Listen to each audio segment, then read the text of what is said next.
ఇక నిత్యం అత్యంత రద్దీగా ఉండే ఉప్పల్ చౌరస్తా దగ్గర ట్రాఫిక్ ఆంక్షలు విధించారు అధికారులు. ఎలివేటెడ్ కారిడార్ పిల్లర్ నిర్మాణ పనులతో ఉప్పల్ చౌరస్తా తాత్కాలికంగా మూసివేశారు అధికారులు. దీంతో ఉప్పల్ రింగ్ రోడ్డు మీదుగా వరంగల్ వైపు వెళ్లే వాహనాలను దారి మళ్లిస్తున్నారు. అలాగే ఉప్పల్ రింగ్ రోడ్డు వద్ద ఉన్న వరంగల్ బస్టాప్ను నల్లచెరువు కట్టకు మార్చేశారు. వీటితో పాటుగా హబ్సిగూడ నుంచి వరంగల్ వైపు వెళ్లే భారీ వాహనాలను డైవర్ట్ చేస్తున్నారు.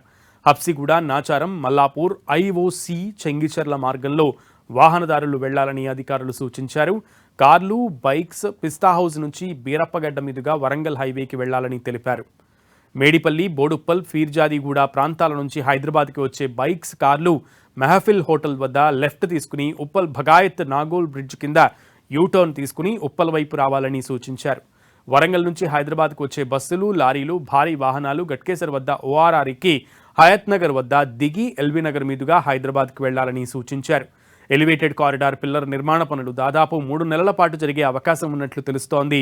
దీంతో ఈ 3 నెలల పాటు ఉప్పల్ చౌరస్తాలో ట్రాఫిక్ ఆంక్షలు ఉండనున్నాయి. అయితే అత్యంత రద్దీగా ఉండే ఈ ప్రాంతంలో పనులు తొందరగా కంప్లీట్ చేసి ట్రాఫిక్ పునరుద్ధరించాలని పబ్లిక్ కోరుతున్నారు.